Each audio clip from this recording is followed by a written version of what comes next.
नमस्कार दोस्तों, स्वागत करती हूँ आपका। किसी गांव में एक गरीब ब्राह्मण रहता था। ब्राह्मण गरीब होते हुए भी सच्चा और ईमानदार था। परमात्मा में आस्था रखने वाला था। वह रोज़ सवेरे उठकर गंगा में नहाने जाया करता था। रोज़ की तरह वह एक दिन गंगा में नहाने गया। नहा कर जब वह वापस आ रहा था तो उसने देखा कि रास्ते में एक लिफाफा पड़ा हुआ है। उसने लिफाफा उठा लिया। लिफाफे को खोलकर देखा तो वह ब्राह्मण हक्का बक्का रह गया। लिफाफे में काफ़ी सारे नोट थे। उसने लिफाफा बंद कर दिया और घर की ओर चल दिया। घर जाकर उसने पूजा पाठ करके लिफाफे को खोला।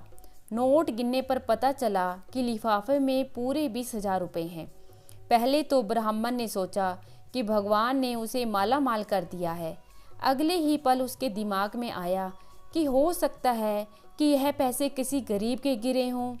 उसकी आत्मा ने आवाज़ दी कि वह इन पैसों को ग्राम प्रधान को दे आए। वह उठा और ग्राम प्रधान के घर की ओर चल दिया। अभी वह ग्राम प्रधान के आंगन में पहुंचा ही था कि क्या देखता है कि एक गरीब आदमी रो रो कर प्रधान जी को बता रहा है कि उसने कैसे कैसे यत्नों के बाद कुछ पैसे जोड़े थे और वे कहीं रास्ते में गिर गए। सारी कहानी सुनने पर ब्राह्मण ने जेब से पैसे निकालकर उस गरीब आदमी को देते हुए कहा कि मुझे ये पैसे रास्ते में गिरे हुए मिले हैं। आपकी कहानी सुनने के बाद अब मुझे यकीन हो गया है कि ये पैसे आपके ही हैं। पैसे देखते ही गरीब के चेहरे पर रौनक आ गई। गरीब ने ब्राह्मण का धन्यवाद किया। ब्राह्मण अपने घर वापस आ गया और उसे इस बात की खुशी थी कि उसकी आत्मा की आवाज़ की जीत हुई। तो दोस्तों, आशा करती हूँ कि ये छोटी सी कहानी आप पसंद करेंगे।